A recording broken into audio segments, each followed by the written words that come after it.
What made me become an artist was my curiosity. How do you make this? How is that built? What color is that? Asking those questions helped me appreciate the creative process. My artistic journey has been more like a roller coaster than a straight line. I'm very happy to empower, to take over, to say I am here, part of this community. There are all kinds of things that made me want to become an artist, to have license to pursue interest in odd and weird and big ways. This is what I want to do things that had big vision. Art has been able to open doors for me. I guess my artist journey has always been to recognize when people gave me opportunity, try to seize those, to see where the boundaries are, to open up possibilities for myself.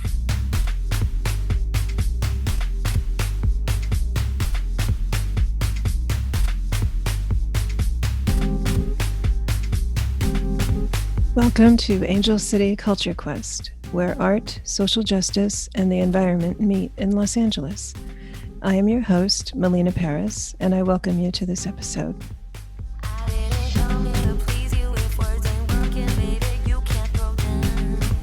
Hello, everybody, and welcome to Angel City Culture Quest. Today, we are in conversation with two prolific and highly engaged artists who just happen to be married to each other. Karla Diaz and Mario Ibarra Jr., artists in both work and life. Hello, Karla and Mario. It's so great to have you both here today. How are you? Great. Hello, Melina. Hi, Melina. Thank you for having us. Thank you so much for being here. I'm really excited to be in discussion with you guys today. I'm going to go through some information on our guests. Mario Ibarra Jr. is a Mexican-American conceptual artist born and raised in Los Angeles. His artwork operates as examinations of excluded social norms, often examining complete environments, histories, and narratives. He received an MFA from the University of California, Irvine, and a BFA from Otis College of Art and Design. He has been featured in many local, national, and international exhibitions and fairs. Karla Diaz is a writer, teacher, and multidisciplinary artist who engages in painting, installation, video, and performance. Using narrative to question identity, institutional power, and explore memory, her socially engaged practice generates exciting collaborations and provokes important dialogue among diverse communities. Critical discourse is central to her practice as she explores social, subcultural, and marginalized stories. In her introspection, splashes of color become figures and objects that transformed into scenes of domesticity and city life drawn from her upbringing in Mexico and Los Angeles. Her works have been exhibited nationally and internationally. Karla received an MFA from the California Institute of the Arts in 2003 and a BA from California State University, Los Angeles in 1999. In 2002, Karla and Mario founded Slanguage after they were both out of grad school. Slanguage, the de facto art school, is an artist-run collective in Los Angeles that hosts art exhibitions, residencies, and programming for youth and adults. Karla and Mario have been at the forefront of many pilot events, exhibitions, and programs in diverse cities, museums, and art galleries around the world. Karla's background in youth education, performance art, and writing influence a multidisciplinary pedagogical approach to her work, creating dialogue among diverse communities. Mario's conceptual work and interest in alternative histories and narratives interface with art and cultural contemporary practices. So impressive for both of you. You guys have a lot of work under your belts. And I just want to start with a very basic question for each of you.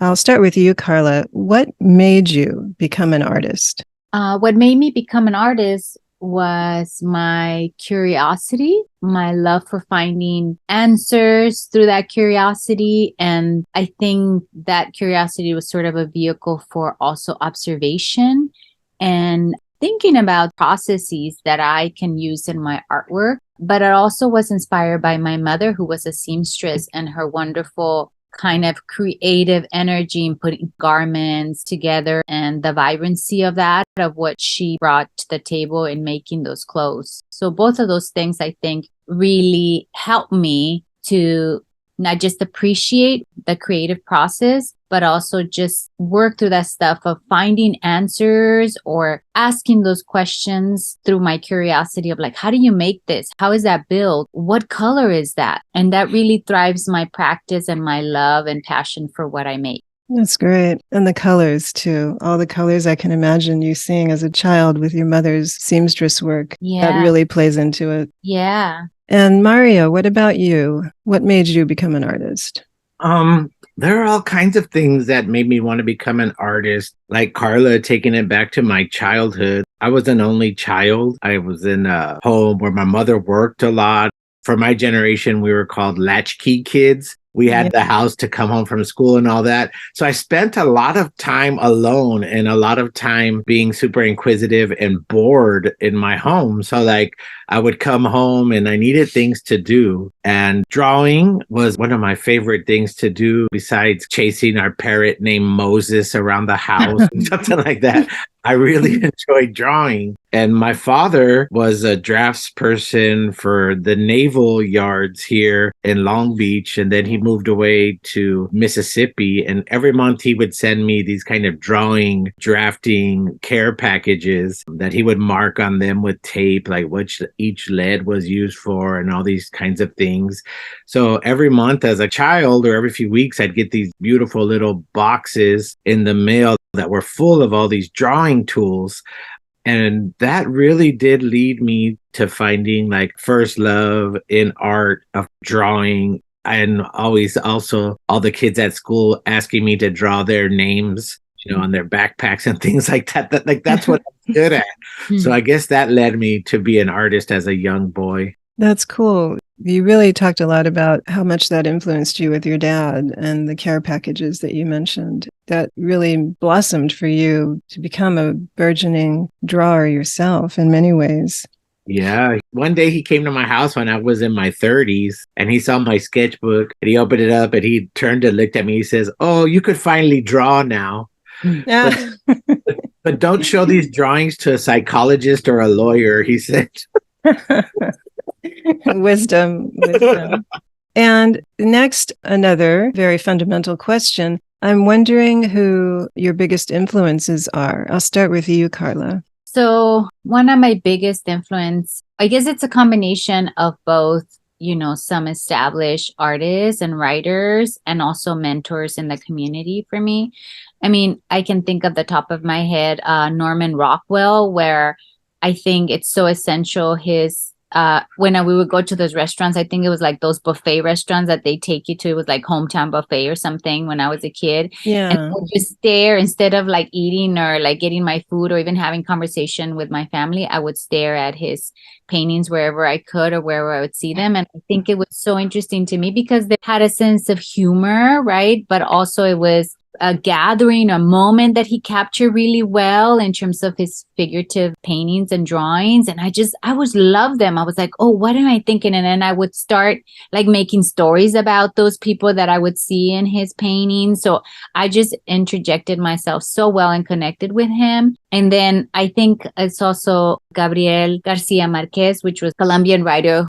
His stories are about magical realism and that kind of world that I kind of felt like keen to growing up in Mexico. And I know in a lot of Latino communities in South America, because there's moments like that happen every day in our lives when I was growing up in Mexico that were really surreal, right? That were really magical in a moment where everyday life happened. And then this magical moment, all of a sudden, like it would start raining red all of a sudden. And there was a pause for it, or like all these birds were all of a sudden like start like flying out and like create this beautiful magical cloud in the air. So these kind of moments that I was like, wow, this really does happen. So when I got to read his work, I really connected with him. And then I think also like my mentors, growing up in the community. And when I came here to the United States and I grew up in Boyle Heights. And so most of the time, like I had some mentors that I was like really felt like they were very influential because they not only taught me what was a craft, like in art or writing, but that I really connected with their life story. So I mentioned Manasar Gamboa, who was a writer, poet, playwright, and grew up in the Chavez Ravine area here in Los Angeles. And his neighborhoods were bulldozed. You know, there was like three important neighborhoods there that were before the Dodger Stadium. And I think to me, that impact of like, wow, like really telling your stories and being mentored by people like him, you know, really influenced me in connecting. Like you could tell your stories, even if they're erased, even if they haven't been told yet, you know? And so I think that connected with me a lot. That's important, what you said about telling your stories. Yeah. Also, you mentioned Seshu Foster. Yes. There was like different mentors that I mentioned. So Seshu Foster was a poet and playwright also. That was my junior high school teacher, an amazing person and teacher, but also an amazing poet. And I think he gave me that space when I was a teenager in junior high school to really, really create and find myself. I knew how to speak English, but like my English writing and stuff wasn't fully developed. So I was still grappling with like my Spanish and like trying to figure out how sentences go and what I was thinking about. And so he allowed me to just not judge me, criticize me, like red mark my paper and say, this is not the way you're supposed to do it, just to kind of figure out stuff on my own. And gave me, like in his room, he had a typewriter and I could just go in there and type away, you know, like whatever was coming, whatever I was feeling, whatever sort of impromptu writing I wanted to do. And then we've actually had a club. We formulated this club, Poet Beyond Madness, you know, with a couple of other kids like me, nerd kids who really wanted and had a passion for storytelling and writing. And so I really felt like, and this, he didn't have to do this, you know, this was like after school, beyond probably what he never got paid for, you know what I mean? So I think it was something really influential. And then he would also give me books, his books that he had. And I think to me, that was something really valuable because there was no major bookstores in Boyle Heights at the time. I mean, where was I going to go? There was no Barnes and Nobles or things like that, you know? So to me, that was another person that was really influential in my development as an artist and as a storyteller. That's wonderful. It's like you were the perfect age and you were just like a sponge soaking everything up. And yeah, these foundational experiences, I see how they've influenced you, and it's wonderful. Mario, who are your influences? Oh wow, like Karla, it was really important for us to have kind of mentorship with the different older generations and teachers within our community. But like my very first early influence, of course, are like my parents. And one of the first kind of visual culture things I remember seeing as a child in my house was early neighborhood graffiti on their album collections and their record collections, like on their 45s and on their record jackets. Because not unlike today, where we run around with our playlist in our phones, back then they had to take all of their records to neighborhood parties. And in order to keep their records from getting stolen by other people, they would write their names or their placazos on the 45s, like in broad point marker. So I remember seeing a lot of like Mary Wells album covers with kind of cholo font roll calls on them of like my uncles and my mom and my dad, like big black La Lori, Eastside Wilmas and stuff like that on the records. That was like one of the first things I remember seeing like visually in my house was like these album covers and this kind of gang writing that was very indicative to kind of Chicano culture at that time. And also, of course, like all the murals that by osmosis teach communities about different things. I've been looking at them lately because I've been taking people on tours, and they're usually very aspirational and kind of speculative about like education in the community and labor issues and political issues. And all these things are kind of sitting on buildings on the corners in our neighborhoods. And those things are super influential. And, you know, as a child, you just pass by them and maybe something striking comes out at them. But you really don't understand the whole context of them politically or what they mean culturally or significance in the neighborhood. But as you grow older, you start seeing that. And that's really a good kind of influence for me as a child. And then also, my older friends were DJs and used to make mixed tapes for the Rhodium Swap Meet and stuff like that. And they introduced me to like the first graffiti artist that I ever came in contact with. And one guy who was originally from San Pedro, a graffiti artist named Flair, he was the first guy I ever saw with a crate of spray paint and his Nissan mini truck. I must have been like 13 years old. And he asked me if I had ever spray painted before. And of course, I said no. And then he said, "Do you want to spray paint?" And of course, I said yes. He added me a 13-year-old boy, yes. yeah. He added me a spray can. He was like, "Well, what's your name?" And he had this cool name, Flair, right? And I would just like, "I'm Little Mario." And he was like, "Well, write Little Mario." So I wrote that on my friend's mother's fence. And of course, the next day I got all kinds of trouble because I didn't have a cool, like, hidden nickname. I had like my actual name written on the fence. But yeah, those were really important, integral early influences for me as an artist. That's funny. It's like you were already signing your name before you were an artist.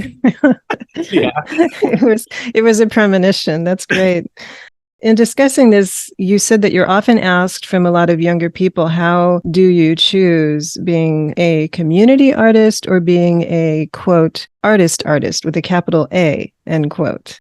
What do you tell them? Yeah, Melina, I often get that question about is there there is a choice, like there is a kind of questionnaire somewhere that's official that goes out in the world, and you have to check a box whether or not you're going to be like artist at the capital A, like you say, or some kind of community engaged artist.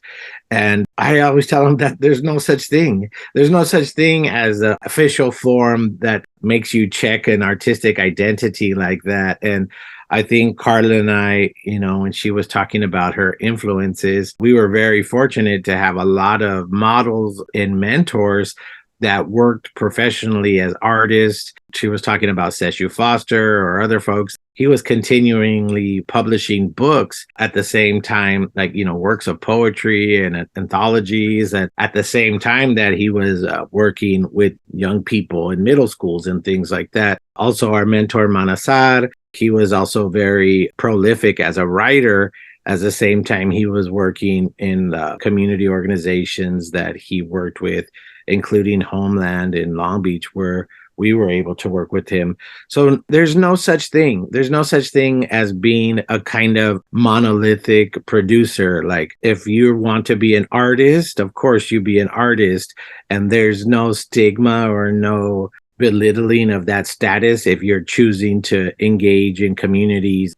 Sharing is caring. And that's the motto. Exactly. That's the bottom line. So now that we have an understanding of each of your past, I'd like to move into what's going on with current projects with you. And I'll start with you, Karla. Can you tell us about your project at Borrego Springs? Yes. So I'm doing this project at Borrego Springs. It's part of the Candlewood Art Festival in March, in the springtime. Essentially, different artists come together, are commissioned to do a project, and part of that could be a public project, a permanent sculpture, whatever you want to make. And so I'm really excited to be working on this project. And thank you to the curator, Chris Kiramitsu, who actually asked me to be part of this. I'm really like working with her. So this project that I'm working on, it's a 5K run that I'm proposing to do at Borrego. And that came about as a kind of love for running that I have. In 2017, I had a stroke. And so it really stopped me from doing a lot of physical stuff and running, especially because I have a heart condition. So coming back to it, it almost feels very revitalizing. I'm very happy to do something that I really love, not just as a sport, because to me, running is really more of a mental processes. It's like a lot of it I have to really prepare mentally. And as any runner would tell you, especially when you're doing long runs, you really have to make sure, of course, your body, and you're listening to your body and what is responding to you if you're in pain or what's happening. But a lot of it is a mental sort of way of going through it, going through the run and seeing that there is an understanding that I use this analogy a lot, like for my life and life strategy, and even what I make and how I think about things, because there's always a finishing a point, right, in a race. Mm-hmm. And I think sometimes when you're going through a run, I mean, it's very meditative for me, but when you're going through a run, you may not see, right, there's a hill and you may not see the finishing line, the finishing point. So you have to trust that there is a finishing point, that you're going to get there. And I think that perseverance, that kind of strength, that mental strength really has helped me to be able to gauge in my art career, my personal life, because I am trusting that I'm going to get to the next stage of that, there is a point, and I have to trust myself and my mind to go through that. So this project is really exciting because I'm working with the community at Borrego Springs to interview some of the families, some of the people there that have been really key in the relationship there of the history of the place. Because the way we're doing the run, we're mapping specific sites where, for instance, the farm workers and Cesar Chavez came to the vineyards there.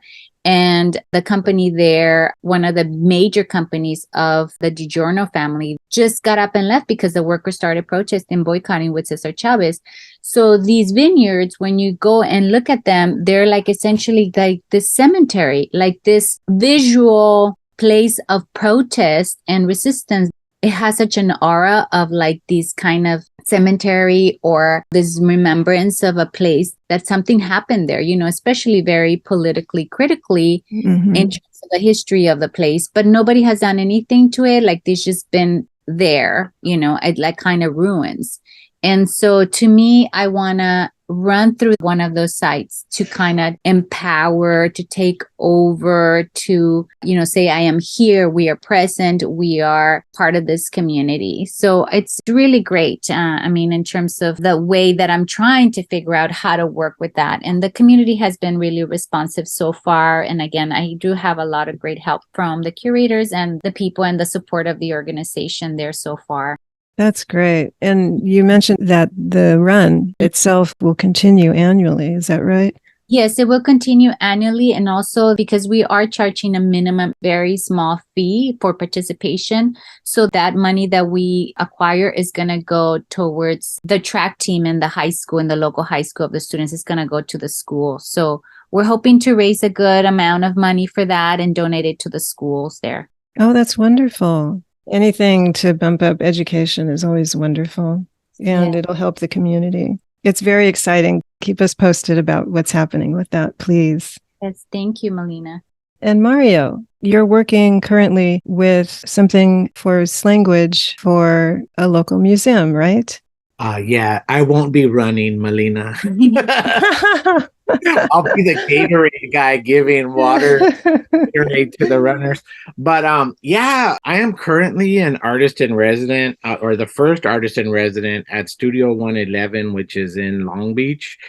It's been interesting to kind of be there as an artist, and I was trying to figure out how to kind of interface with the architects there and collaborate with them.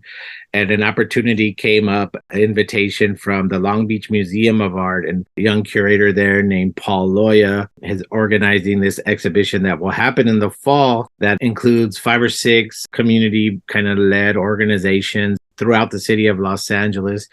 And Slanguage was invited to participate. And last year, actually, when we met you, we had our 20th anniversary at the Angels Gate Cultural Center. And that was kind of like an internal look at all the different artists, not all the different artists, but a selection of artists that have worked with us over the past 20 years here in Wilmington at our studio. So this year, I really wanted to kind of incorporate or put together an exhibition with artists that we were able to have a reach with somehow or other across the United States.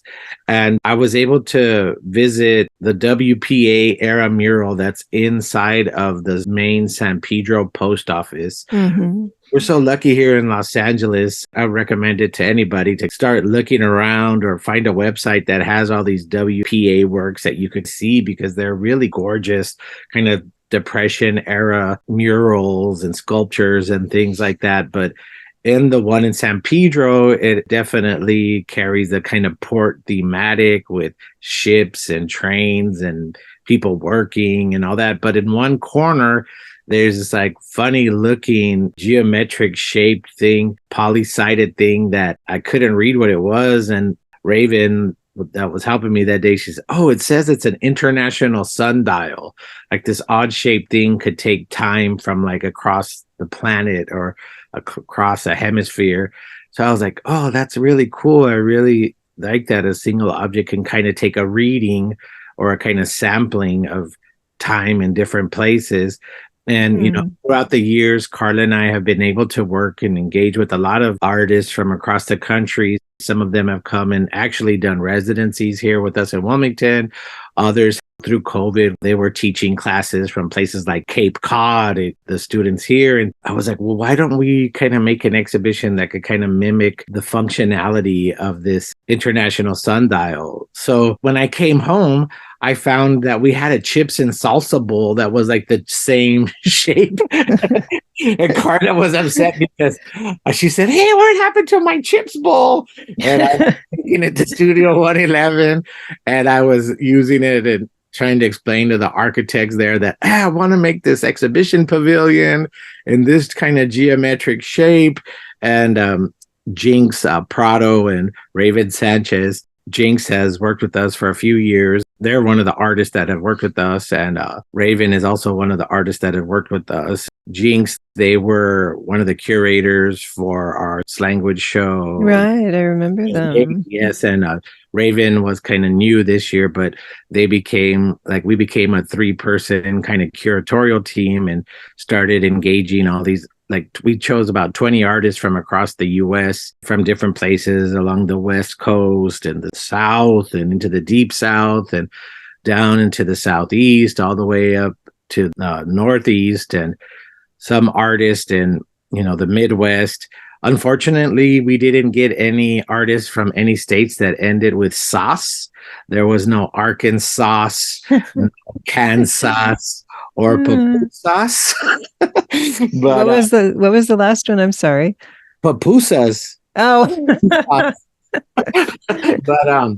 we are working with a really great group of artists to be on this kind of exhibition, and that opens in October 5th through January. And it's been really great to be working on a language project at a museum so close to home, because we have done several museum projects throughout the years and they've all kind of been in far places. One time we got to work here with Mocha, and another time with language, working at LACMA, but nothing this close to the neighborhood here in Wilmington, like right over in Long Beach. So we're really excited to kind of bring these different artists for local folks here in the harbor area and the port area to see. And we've been engaging the architects on helping us design this pavilion and researching materials with them. And it's just been a great way to work with them, even though like the whole project, I brought in a chip bowl. And they had patience enough to kind of keep going with me on that. I'm really thankful that they let their, their guard down to be open to crazy artists coming in with chips and salsa bowls. Yeah. And a different protocol, different way of looking at it. It's very inspiring. It sounds like a perfect combination of everything coming together between you and the curators and the WPA murals and the location and this opportunity with the architectural firm. Everything is perfect. It's coming together beautifully. And it's very exciting to be able to celebrate that locally, like you said. We're really looking forward to it. And yeah, it's been a process. Jinx and I and Raven, we've been, learning a lot because we've been going through like charrettes, which are the architect version of a critique, and getting a lot of feedback from them. So on our end too, we've had to be open to a new form of discussion and materials and ways of working. Like this is the first time I believe that any of the projects we've worked on has actually had like 3D architectural renderings for them. So I think it's a learning process on both ends between us as artists and the architect. Yeah, you said that part of the goal of the residency is to initiate artists and architects working together. It seems like a natural fit. I think we could get a lot of wonderful projects out of something like that. Yeah, we're looking forward to it. It sounds like it's going to be really great. Now, I want to talk about each of your artistic journeys. And I'll start again with you, Karla. Can you describe in what ways has your artistic journey led or informed you toward the art that you're creating now? Yes. So my artistic journey has been more like a roller coaster than a straight line. I talk to a lot of friend artists and creative people, and I think that's pretty much sums it up for them too, because they're always like, oh, this happened and then that happened. So I think for me, my journey really recently, and I'm just going to talk about recently, as I mentioned earlier, I had a stroke in 2017. Mm-hmm. And that really debilitated me physically, mentally. And I think I had to go on this journey of healing, right? And kind of coming back to whatever I was going to be. I mean, I didn't know if I was going to fully regain my strength. If I was going to really be, my memory was going to come back, my speech was going to come back. So I think all these unknowns was part of that journey, right? I think I mentioned to you that I was at first, because of this physical disability and mental kind of challenges, I had to really do puzzles and get back to figuring out what would help me to kind of going through this healing process. And I thought healing was sort of like having this kind of fixture of things, because I'm really that kind of person of like, just give me the pill, I'll take it and I'll be fixed and I'll just right away, right? Or yeah. So I think to me, the doctor said it really well. Like he said, no, Karla, it's like a cut. You don't just heal right away, right? It's like you have to let the cut, a few days, a day or two, whatever, just start to slowly heal. And then eventually there's some visual stuff of like a scarring that happens, right? So what that analogy really helped me, because I thought, oh yeah, there's still a scarring even in that healing process. You have gone through stuff, but it's going on your own time in your own process. You don't know how it's going to heal. And so to me, that was really interesting. So I had to really physically be okay. And like I said, 1 year was just like doing puzzles. Another year was just doing thread and needle work, because that really helped with my dexterity and my hand and my movement and my coordination with that. So in these challenges, I was like, okay, well, I'm strong enough. And it was just points of things. I'm strong enough to do this embroidery. I'm strong enough to do this. So then let me make a series of portraits about my family, with needlework, right? So this was one of my first kind of exhibitions and things that I felt like as an artist I could do, because I wasn't sure how it was going to translate, Melina, as a kind of person that I was like, oh my God, is this like gonna look good? Like, is it really gonna be like a person, or is it just gonna be lines? Like, how is it gonna happen? And so that was part of that. And I think now that I look on my journey just recently, that led me to having physical side effects in my memory and insomnia, right? And this insomnia really, again, just trying to heal myself, or finding strategies for myself to kind of cope and figuring out things for myself. I found out that painting and drawing at night through this insomnia really helps me to go to sleep. It doesn't fix it. It doesn't mean like right away, but it just helps it. It soothes it. My mind just kind of relaxes and I can eventually fall asleep sooner. So through that insomnia in these painting process and drawing, I started painting and drawing again, and so it was like, again, connecting and figuring out, how is this being rendered? Is it strong enough visually, as I remember, in my art classes, or how my teachers were telling me. But then I just let go of that, Melina. I really let go of that, and like figuring out, it's just me. This is not for nothing. This is for me. And I didn't let any critic come into that space of insomnia and progress and healing. I still don't. I'm very like protective of that, because I allow that space to just play and be, and no critics allowed, right? And I think that sort of helped me to push me forward into the artist that I am right now, in terms of having that confidence, in terms of having that energy to keep making the work that I'm making, which is primarily now focusing on painting and drawing. That's great. I have to say a couple of things. First, the challenges that you had are physical challenges, but I think you unlearning your past education, obviously it opened up a way for you to build your own new education. Mm-hmm. And in a way, it's a miracle, but that miracle was work. Right. It was your work. So thank you for sharing how you came through that. Yeah. Thank you, Melina. It's great. Woo, Carla!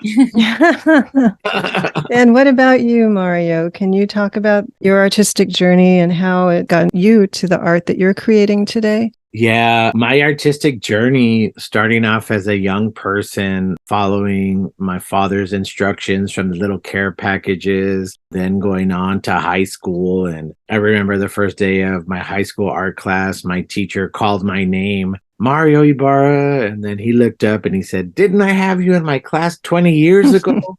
And I was like, "No, that was my dad." And he took a special interest in me and some of the other kids that had a little bit more aptitude for art. And he let us use all of his like real art supplies, quote unquote. And he gave us access to his back room where we could use his real paint and his real pencils. And, where all the other kids were stuck with like newsprint and colored pencils, like we got to use his airbrush and all these kinds of things. So art kind of always, since I was a young person, has been able to open doors for me. And I think that, I've tried to follow through when I see the doors or windows or doggy doors or whatever it is that open for me to kind of sneak in. And I think that has been essential for me and my artist journey, even, as Carla was mentioning before, with our mentors and people letting us know. People would give me advice as a young man, like, "Oh, you should go to Homeland. They have classes there." And I would go, or, "Oh, there's this place in East LA. It's called Self Help Graphics. You should go." And I would always try to figure out how to get there, even though like here in Los Angeles, I don't know if outside listeners understand this, but it's a huge city.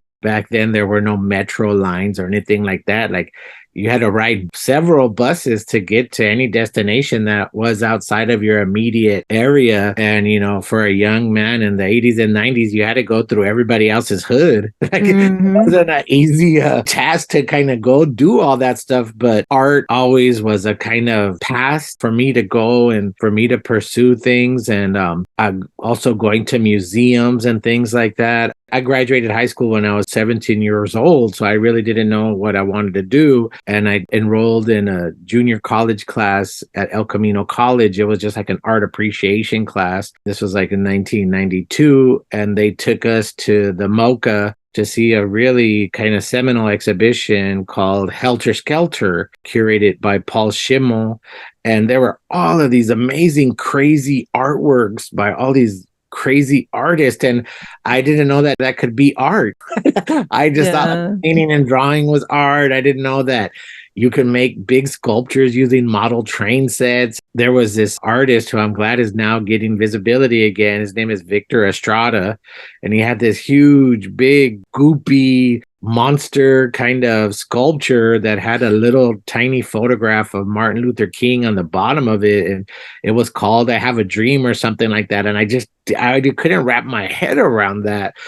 Victor's going to be in this next edition of Made in LA, but I saw his work when I was a 17-year-old boy. And after I left that exhibition, I was like, this is what I want to do. Like, if artists could have license like this to like pursue their interest in such odd and weird and I guess mostly big ways, like there were like big sculptures and big paintings and big things. Like, these artists, for me, like they had big vision. And I always felt that that was something that I had, that I always wanted to do things that had big vision. Like I told you, I sprayed painted little Mario, but I've always thought in my head I was big Mario. So like seeing all of these artists, then going on to art school I went to Otis College of Art and Design when it was still in MacArthur Park, west of downtown in Westlake. And the students there were also very strange and very vibrant. And I remember all the punk rock kids with different color hairdos. And it was kind of like at the beginning of all this piercing culture. So there weren't really the right types of hardware or jewelry. Oh, yeah. So they had like zip ties through their eyebrows, Oh, and zip God. ties through their lips. And I was like, yeah, like people, and the park smelled like weed and bacon wrapped hot dogs. And we were so close to everything happening in relationship to culture in downtown LA at the time. Like the rave scene was going on and the hip hop scene was happening. And downtown was still a kind of just big graffiti mess. There was no Apple store or anything like that. So I think being able to recognize when people gave me opportunity to learn something new, that as an artist in my artistic journey, I try to seize those things and work with them and do my best with whatever resources were provided by that place. And I think that's a big lesson for young people, is that, I was talking to one of my young mentees the other day, and they kept telling me, oh, I didn't know I was allowed to do that. I didn't know I was allowed to do that with my art. I didn't know I was allowed to do that in the gallery. I didn't know I was allowed to do this. And I kind of was getting frustrated with it. And I was like, well, I'm going to tell you, nobody's ever going to allow us. And as artists, it's our job to be breaking rules. Like, so don't be worried around somebody's going to give you like a hall pass to make a mess in a gallery or whatever. Like, your job is to make a mess. Like, you're going to be an artist. That's going to be your making a mess. And like my grandmother used to always tell me when we were kids, she used to tell us, sometimes it's better to ask forgiveness than permission. I'm saying sometimes, not all the time, but as an artist, our job is to like push the boundaries of things. So I guess my artist journey has always been to kind of see where the boundaries are and try to touch the fence, so to speak, to see how far I could go with things and open up possibilities for myself. That's great. Yeah, just push further. Like you said earlier, drawing from the toolbox of all these experiences that you've had. That's great. If you're just tuning in, today we are speaking with Karla Diaz and Mario Ibarra Jr., artists in both work and life. Thank you for listening.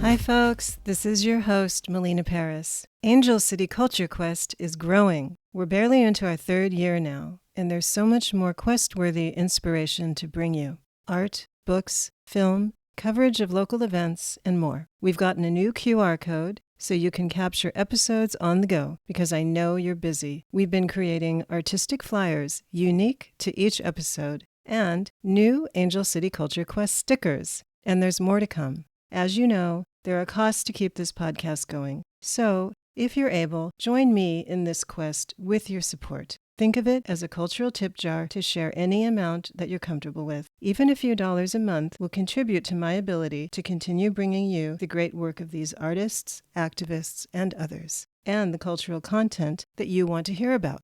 I would be honored to have your support. To donate, please go to my Patreon link at patreon.com/Angel City Culture Quest. There you can also see all of our past episodes. Thank you. Time is valuable and good. Please don't direct me to the bed.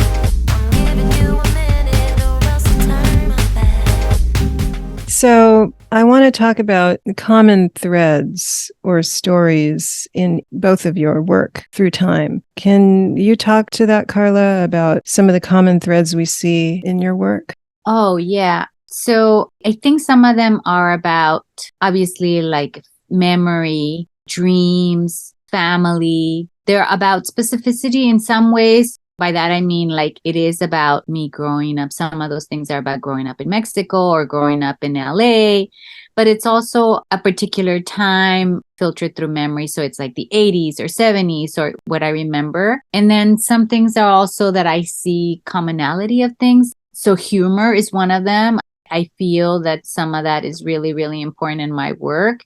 And humor, I like to really bring things or show pictures or draw people that are connecting, but that are bringing some kind of humor to me. I found really kind of like a dark humor in a sense. So, like bringing things that are really funny to me. And I'll give you an example just because I can better describe it that way. So, the last time that I had a picture of my brother, I took a snapshot on my cell phone and he had a black eye. And I was like, oh my God, he had a big black eye and he was all bloody. And so you can imagine the visuality of that. But then he was standing behind the background. It was this piñata store in Boyle Heights. And so I was like, oh my God, I don't know if I should laugh or I should cry because he has a bloody eye. And I want to ask all these questions of how horrible that is that I'm seeing that. But then all the vibrant colors and the piñata and everybody, oh, cheering. There were kids in the back. So to me, that kind of paradox, if I can use that poetic language, like that paradox, that contrast, it's my life. It really is dark. And I think that's such a strategy for me because I think I have to, when it's so dark, sometimes things that you go through or like through your challenging, like I just mentioned with my stroke and all this crazy stuff and things in my family, that I have a strategy. I'm like, you have to laugh about it. You have to figure out, okay, how can I keep going? And so to me, that's always been such a lifesaver where I have to laugh and I have to find the humor of it. And so I think that is really a common thing. But like I said, there's other cultural references and symbolic things that Oprah is having a conversation with my grandfather who is holding my house or the roots of my house. Like that is a contrast, right? But it's also funny because Oprah is there interviewing my family. So these things happen in my mind and I'm like, well, why not? Why can't Oprah appear in my painting? Why can't she just all of a sudden have a conversation with my grandfather? So those are some of the commonalities, if I can generalize. I mean, of course, there's other stuff going on. You could talk about in terms of social context. Some of those things are about also paying homage to like very particular political issues. Like I told you, I rendered my mentor, Manasar Gamboa, where he was displaced and his neighborhood and Chavez Ravine. So there's some other threads that are kind of connecting in that way. But overall, those are the major things. Yeah. And the part about Oprah, that was the dream? Is that what that was? Yeah, it was a dream. And like I said, when I have those moments of dreams or things like that, I don't question it. I just render it. I'm just like, it's happening, and that's Put it out there. Yeah. Exactly. That's where that critic doesn't come through. I'm like, it's happening, right? I don't know why, but it's happening. And the other thing you mentioned when we were looking at your work and your watercolors that you do, you mentioned in the background, you always have that zigzag pattern. It appears in different ways, but the backdrop of it is sort of a zigzag of multicolors. Yes. And you said that's a connection to your heart. Yes. So essentially that's like the heart monitor and the EKG that they call it when they're like testing your heart. Yeah. It's healthy enough or how it's the rhythm of your heart. And of course, I get those every time when I go to the doctor very commonly. But I just found that that was such a great way for me to connect to that, but also emotionally, right? Like that's a reference for myself. And some of them are very different patterns. So it just depends how my heart is feeling and how I emotionally connected to that in that moment when I make these watercolors. Yeah, they're beautiful and they are dreamlike and so expressive. I encourage people to check them out all over your Instagram. Mario, what are some of the common threads in your work through time? The common threads in my work through time, like if Karla is thinking about rendering, I'm kind of thinking about surrendering. Like, how do we surrender to the normative explanations or histories? And then also trying to bridge the officialities of narrative and historic narrative and the oral officialness or the oral official kind of histories that are passed on through traditional storytelling or just off the cuff storytelling. Like if you spend any time around me, like my whole day is filled with either puns or song lyrics. When people say anything, I'm like, yep. I get a natural inclination to give a dumb word pun or have some song lyric play out. So like those types of ways of, I guess, intersecting or bridging a kind of officialness, which is usually told through like a white colonial position in relationship to histories, and then Mhm. trying to dissect that and see what kind of truths or partial truths are in that, but then trying to somehow combine them or splice them with the oral histories or the kind of unofficial histories of a place. Like, for example, I grew up here in Wilmington in the harbor area of Los Angeles, and that's neither here nor there, but there are about 10 different Wilmingtons in the United States. That's But right. there's only one Wilmas. Yes. Wilmas Wilmas is the kind of like Spanish language nickname for Wilmington, or like our Wilmington. And that is like always kind of being swept under the rug as being like a lesser than version of the official white man, founder, entrepreneur, stagecoach, railroad guy narrative. And Wilmas has always been kind of like the brown labor that sustains all of the kind of industry here and also bleeds down literally into the sidewalk. For example, one of my favorite things to show people, it's funny because a whole thing just came out on Instagram yesterday and people were sending it to me about the history of Wilmington. And I was like, oh, that's all great. But the guy didn't visit. He just Googled Wilmington and shot out some kind of factoids. And they're all images from the web that are kind of popular images. But what I like to do when people come to the neighborhood, I like to give them a tour. One of our first stops is at the Banning Park, where Phineas Banning had his mansion. And we just had somebody from Louisiana visit us. And when I showed it to them, he was like, that's the plantation house, because it's in like a Greek revival plantation style architecture. Mhm. There's a big giant official sign right next to the sidewalk, which reads the Phineas Banning home and gives you dates and all that kind of stuff. And it's very official and it looks like they paid a lot of money for it. But if you look down to the concrete on the sidewalk, there's a big engraving into the concrete of a big Pachuco cross, like the cross with like the kind of flaring lines coming out of it. There's like a Mhm. popular tattoo, big Pachuco cross that says Jesus de Wilmas, L Street, like on the concrete.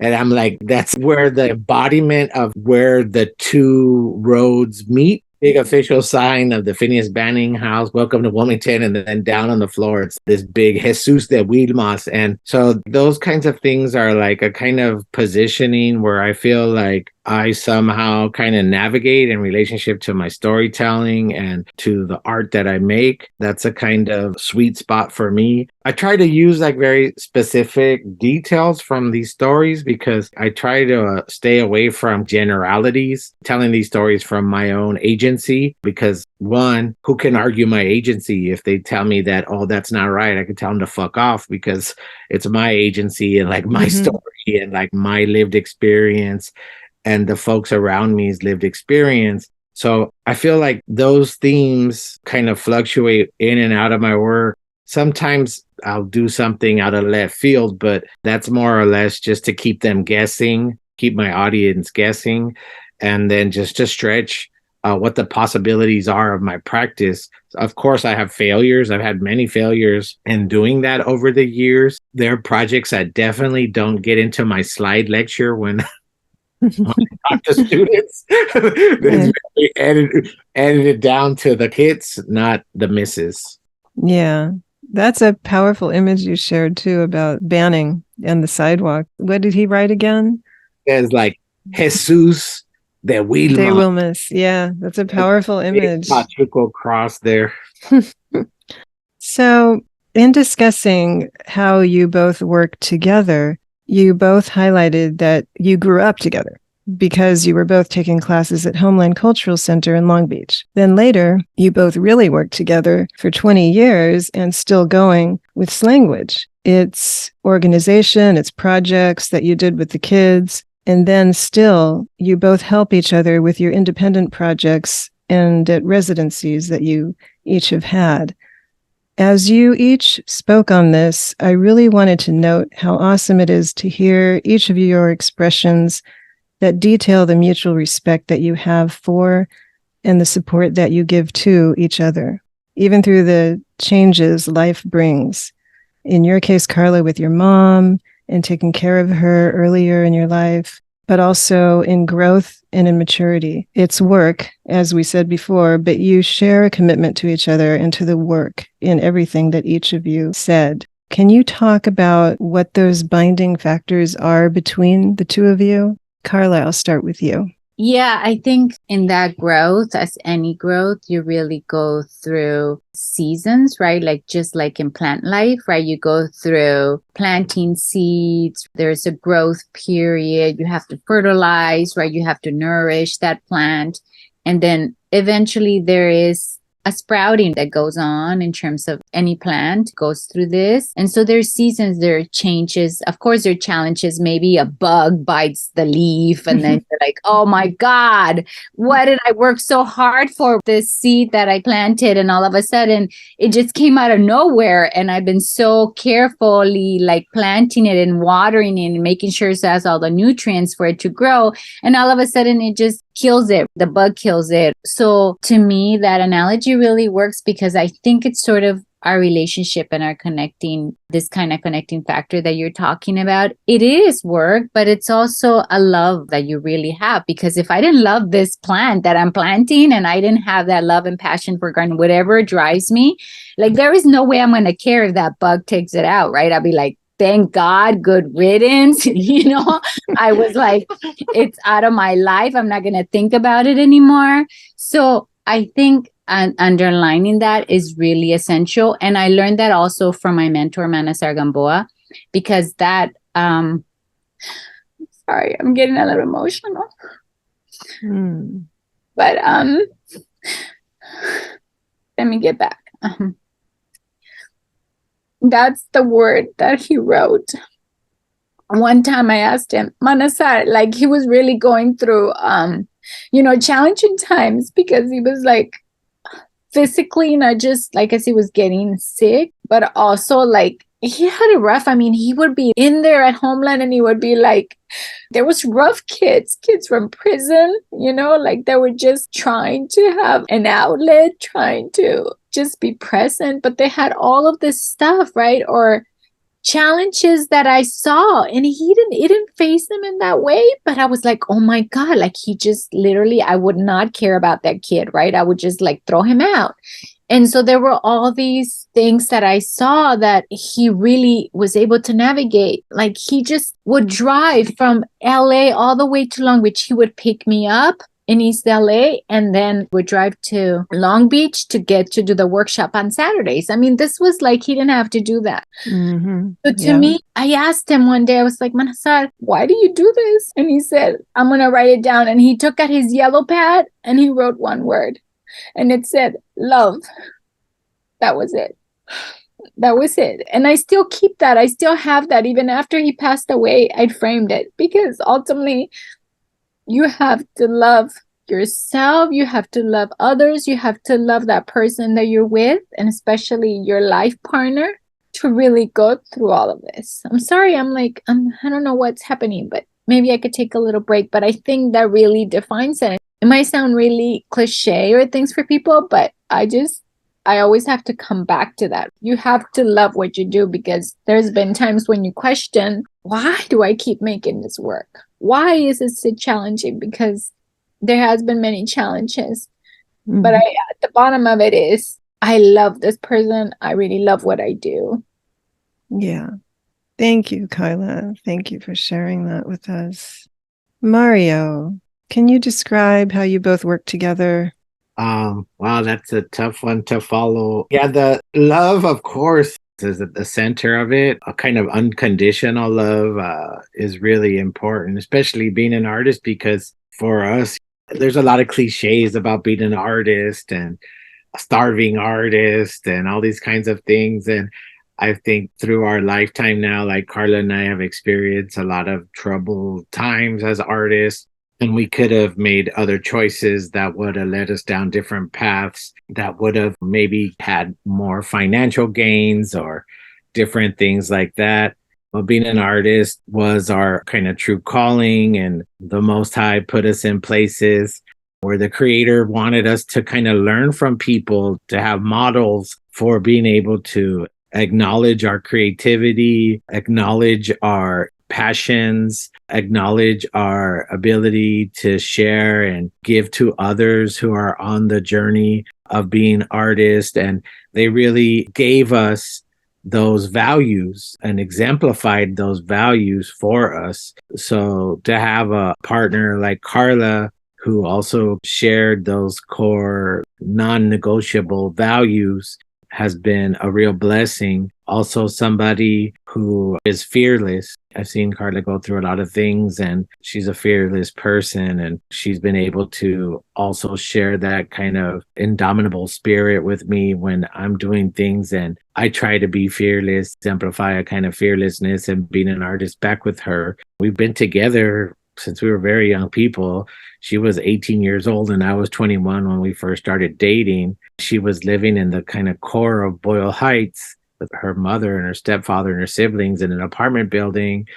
And she said that she liked me because I was one of the first boys to actually drop her off in front of her apartment building and go knock on the door at the apartment building, because all the other boys that she was dating before me were afraid to go into her block. Oh, wow. And so I think that she liked that about me, Yeah. that I was either oblivious and just so in love that I wanted to go into her apartment building, or I was just fearless enough to kind of pursue her. And on our third date, I remember it so clearly. I picked her up from high school and I was dropping her back off at her house. And she turned around and was getting out of the car, and she turned around and looked at me and she said, "Are you going to be my boyfriend or what?" So she was just so fearless too, and like Yeah. approach things, how she even approached me. So I was like, oh man, this girl's like not like the other girls, she's a keeper. And seeing her, both of us, as we've been growing in maturity and through life experiences and challenges of lives and our kind of successes in life, it's been a real kind of adventure and a real treat. And I think that's what keeps us around, is like we're always surprising each other with what our next adventure is going to be. And Carla's been painting over the past couple of years, and to see her on this kind of journey of painting and where it's led her and what she's been doing with that. And I get a big kick out of it, to tell you the truth. Like I'm happy and proud of her and all that, but oh man, like I just, every time I wake up in the morning and I come out and see her drawing table, there's some like crazy drawing there with Snoop Dogg and Menudo and Jenny Rivera and like, I don't know, all these, her mom and apartment buildings on fire and like all this like storytelling and narrative that's going on. So she keeps me kind of, I'm like her number one fan for her mini series, Exactly. kind of a soap opera that she's been making. And I get a kick out of it, being able to like add gas to the flames of it. I don't know if she wants to speak to that, but like I bring her all the like Spanish tabloid magazines for her to get inspired by. And I bring her paper and pencils to test. And as I've been seeing her progress from like little small sheets of paper, now she's painting on what's called on this watercolor paper, and the art supply store calls it elephant paper because it's so big.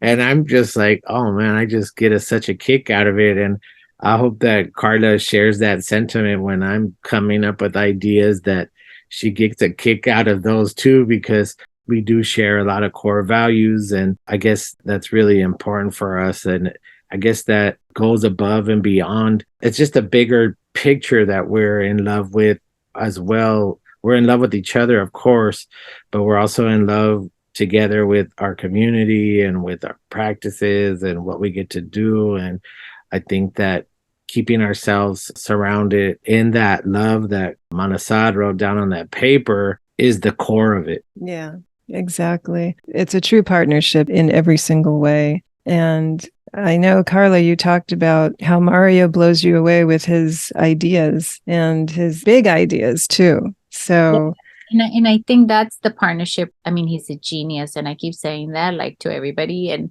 he just, I tell him, but I don't know if he believes it or not. But like he has so many great ideas, like big dreams and ideas, and I'm just like mesmerized by it. You know how eloquent he's able to communicate that and grasp all these ideas, and in the moment. And I think I gave the example earlier in our conversation where we were like talking about this, that one time we had a kind of mini interview with these curators for a show, and I tag along with Mario, and I'm sitting there, and it was kind of like they had all these artists scheduled. I think it was 10 minutes each artist, and they could talk about their work, and it was kind of like speed dating. And Mario and I were in LA, so we're trying to just to get there on time. We didn't know what to expect, and we're just sitting there, and all of a sudden the curator asked, well, what do you want to do?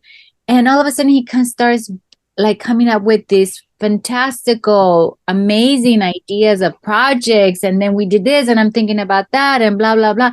And I'm just looking at him staring like jaw drop, because I have never heard of this, but it's amazing. It's like, I can visualize. I'm like, okay, right? Wow. And the curators are like, yes, amazing, amazing. And so I'm just like, I'm amazed too, because this is the first time I hear it, because I thought that we knew what we were going to talk about, that we were going to show a CV, that we were artists, blah, blah, blah. No, forget the PowerPoint, whatever. So I think his gift in terms of also, there's a lot of strength of character. And even though he says I'm the stronger person, but I think there's that strength of character that is in that, and it just comes in different ways. And we tackle different things differently, as some of the language artists or community members have engaged with us. They engage with us on different levels, and we have different strengths and weaknesses, of course. So I think in those, we offset and balance each other, and it really helps to do the work that we do. Yeah. Again, partnership. It's great. And you mentioned, Mario, also that not in a bad way, but it's a hard life to be an artist, and you have to have somebody who understands those struggles with you. You said it a little bit differently. You have to have a good co-defendant. Yeah. Yeah. Somebody that doesn't rat you out, or who knows all the secrets and keeps them. know everything, all the secrets, and they still believe in you, you know what I mean? And you still believe in them. I guess in that it is beyond love. It's also about a kind of faith and trust in each other as well. Is like, I know that when Karla is doing something, or she's going to be engaging in something with me or on her own, I know that I have a deep, deep faith in her, and I trust that she'll be able to like do that thing. And I find that that's just in any relationship. And for people listening to us, there needs to be, of course, and sometimes we don't get this, is reciprocity in our relationship, where it's not just give, give, give, or take, take, take. There needs to be a healthy balance of interdependence. Mm-hmm. Interdependence isn't a word that we hear too often, but that means that both parties, or however many parties, are interdependent on each other, using each other's skill sets, using each other's resources. And it's much different than a dependent, which can kind of be negative, and it's not just for taxes. But when you have like a dependent person that you can't do anything without you, it becomes very difficult. Or if you just have an independent person that does everything without you, or then the flip side of that, that also becomes difficult because you feel left out. But an interdependency in a relationship. So I would advise everybody, not just, their partners, their romantic partners, their life partners, but in all relationships, to set boundaries for themselves where they can find interdependency, where they can find back and forth relationship of give and take from both parties. And there could be an exchange of things. And it took me a long time to get to that point, in my life, but to even understand that as a philosophy. But I would just part that out as a little piece of wisdom to whoever's listening to this, is seek reciprocal relationships, seek reciprocity. It'll help in a lot of regards in relationships. Exactly. And longevity to the relationships as well. Yeah. So we talked about your current projects, but quickly, what is immediately coming up for you days and weeks ahead, each of you? Karla, you want to go first? Days and weeks ahead. So I think I talked earlier about Borrego. So that's coming up. I'm working on that now, even though it's happening in March, but now it's like the main work, right? Research and all that stuff.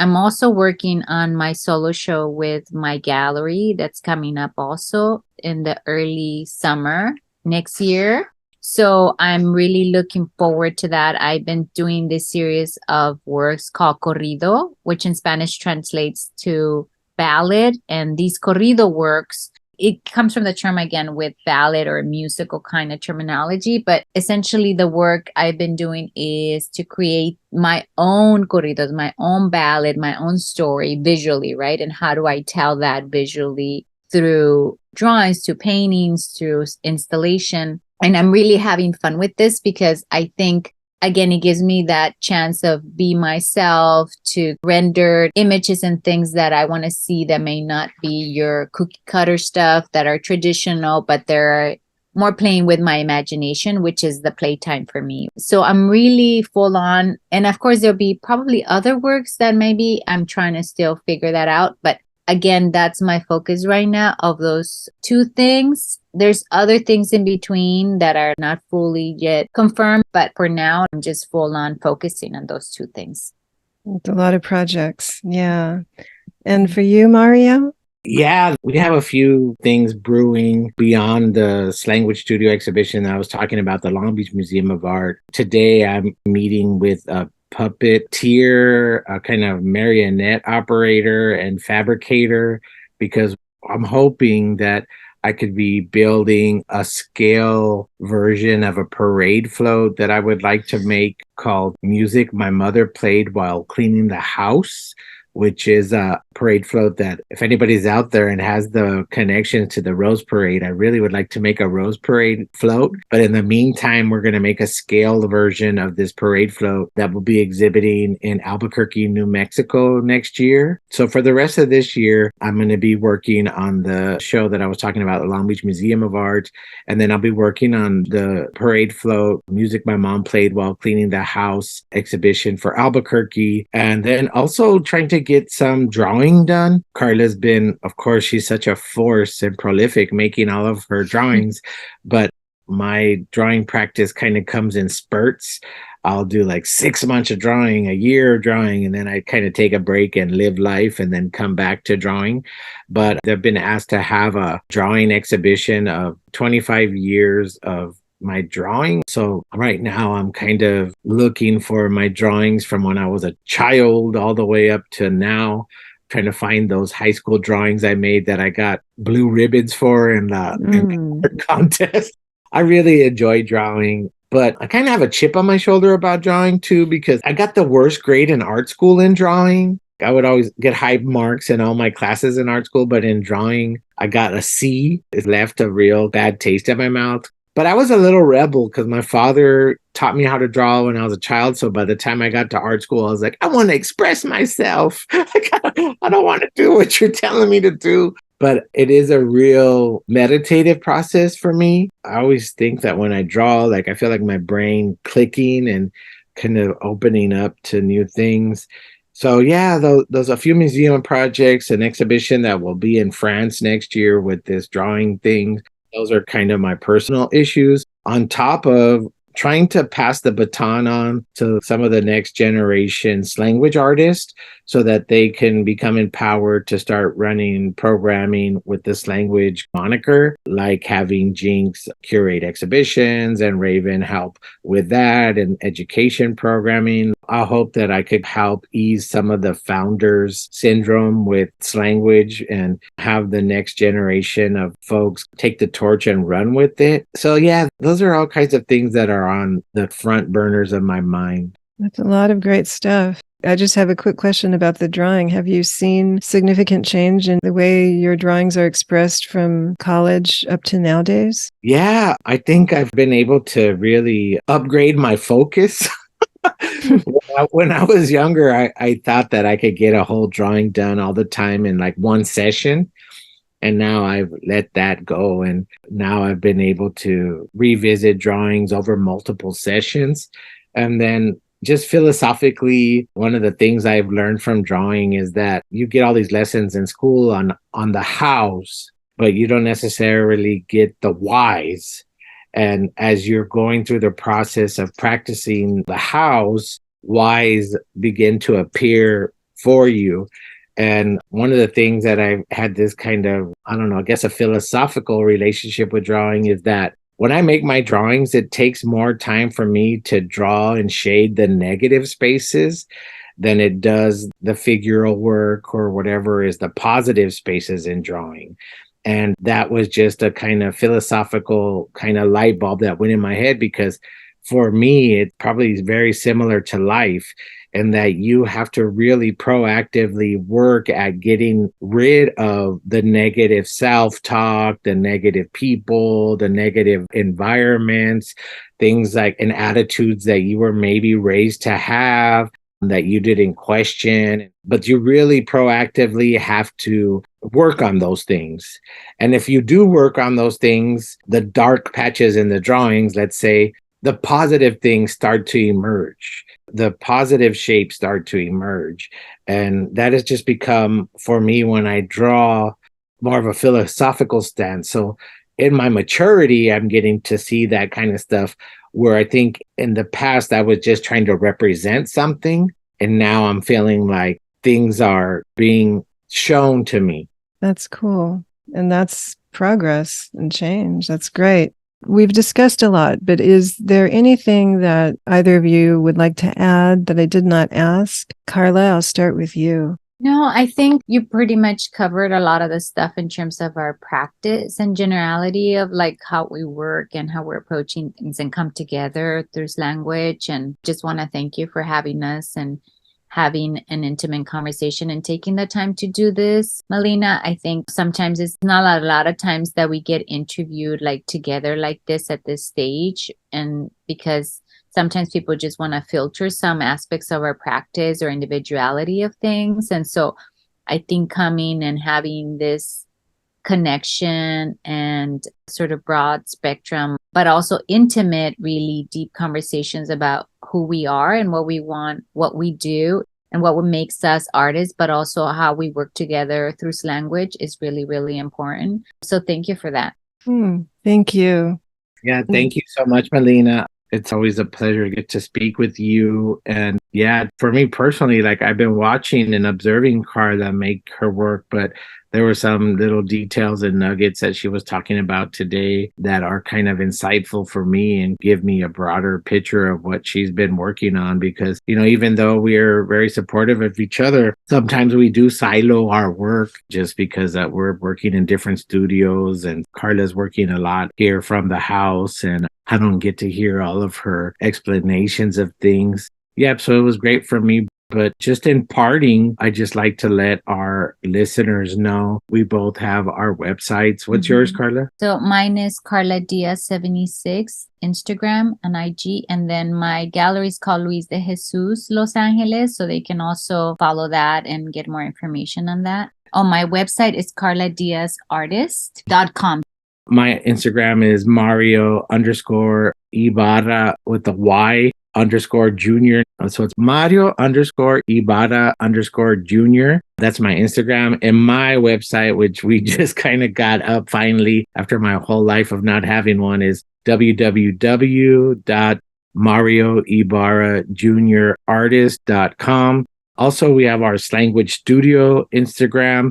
We're planning on getting active on that. We've been taking a break since our 20th anniversary show, but since we have these things coming up, we're going to be posting on that. So if people could please follow us, we would love to hear some kind of commentary once you hear this podcast. We're pretty open to questions, and we're always getting different visitors that would like to visit the studio. So if you have any groups or classes, preferably probably be school groups or classes that would like to visit the studio and see what we're up to. Also, for any young artists that are interested in interning with us or helping volunteer with us, young, I mean young at heart also, but we do tend to stick with college age students that are apprenticing or interning with us. If anybody is interested in that, send us a DM. But yeah, all of y'all that are out there and that are pursuing creative, artistic careers, I just want to encourage you all. It's challenging, but it is also very rewarding. And I also just want to part by saying facilitate, not player hate. Wow. Thank you. Thank you both for all that information. And I want to note all of your contact information will also be on the show notes, so people can go there and find it as well. With that, I thank you, Karla Diaz and Mario Ibarra Jr., for sharing time with me on Angel City Culture Quest. Thank you. Thank you, Alina. It's been wonderful. Thanks. All right. Thank you.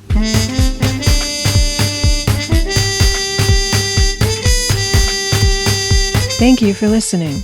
If you enjoyed the show, please rate and recommend on iTunes, Spotify, or wherever you get your podcasts.